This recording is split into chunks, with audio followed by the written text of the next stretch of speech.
شەڕ و نائارامی زیاتر لە سێدەی ڕابردوو لە نێوان تورکیا و پارتی کرێکارانی کوردستان لە دەڤەری برادۆست بووە تا هۆی چۆڵبوونی 118 گوندی دەڤەرەکە.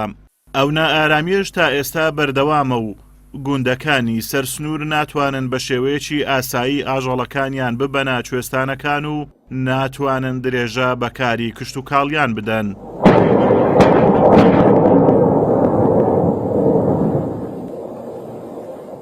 ماوەی 5 ساڵە سوپای تورکیا لەشکرچێشی کردوتە نێوخاچی هەرێمی کوردستان لە دەڤەری برادۆست.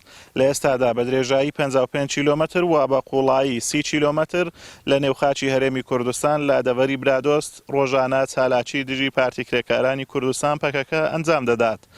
ئەمە شوای کردووە گوندنشینانی ئەم ناوچەیە تووشی ناڕحەتی ببن بەهۆی بەردەوامی ئاڵۆزیەکانی ناوچەکە. لە ماوەی 5 ساڵی ڕابردوو بەهۆی تۆپباران و بۆردومانەکانی تورکیا 21 هاوڵاتی لە دەڤەری برادۆست شەهید و بریندار بوون. سەرەڕای ئەوەش چەندین جار هاوڵاتیانی گوندەکانی سەرسنوور لەلایەن سوپای تورکیاوە دەستگیر کراون. بەڕاستی بەهۆی ئەو بۆردومانانان ئێستا ئێمە ناتوانین مەڕ و ماڵداڕش بەخێوکەین لەو دەڤەرە بۆتە بەهەرگرانی بۆمان هە لە گەرمیان گەرمیانشمان پێ ناحەوێتەوە.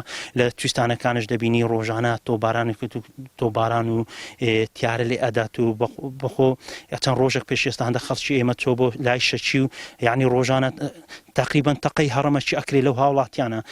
مەقسەد ببێمە تو گوندێ هەی ئێتەژێر کۆنتترۆلا مەقسەدە منتیقێتەژێر کۆنتترۆلا ئەسکەردا باشە گەر بێنێت هاونێکی لە ماڵان بدە چی دەبێتی وەلەکەی ئەرێ وڵە ئەرێ وڵە هەرە منتیقەی خواکوەرچی منتیقەی ئەو زیانە معنێ محەڕەمەیە منتیقەی شەچیوە محەڕەمەیە کەس ناچیتی مرچە ئەوێ کاکە بەهویا خۆنی بەهویا خۆن کاک بەویاتە سەر خنێرە و لۆلانە تێوەچە شەشیوە هێپەویا خۆنی کە دەهێوان.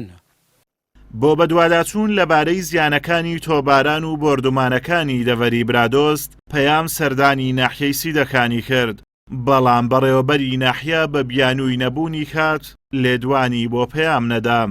سەرەڕای زیانە ئابووری و گیانیەکانیش کە بەسەر ناوچەکەدا هاتووە تەقەمەنیەکان کاریگەری نەرێنیان لە سەرژینگەی ناوچەکە جێهێشتووە و مەترسین بۆ سەرژیانی هاوڵاتیان. بەشێکی زۆری سووتانی پاوان و دارستانیش لە هەرێمی کوردستان بەهۆی تۆپبارانی سنوورەکانەوەیە. ئازادۆمەراوەی کەناڵی ئاسمانی پەیام، دەڤەری برادۆست.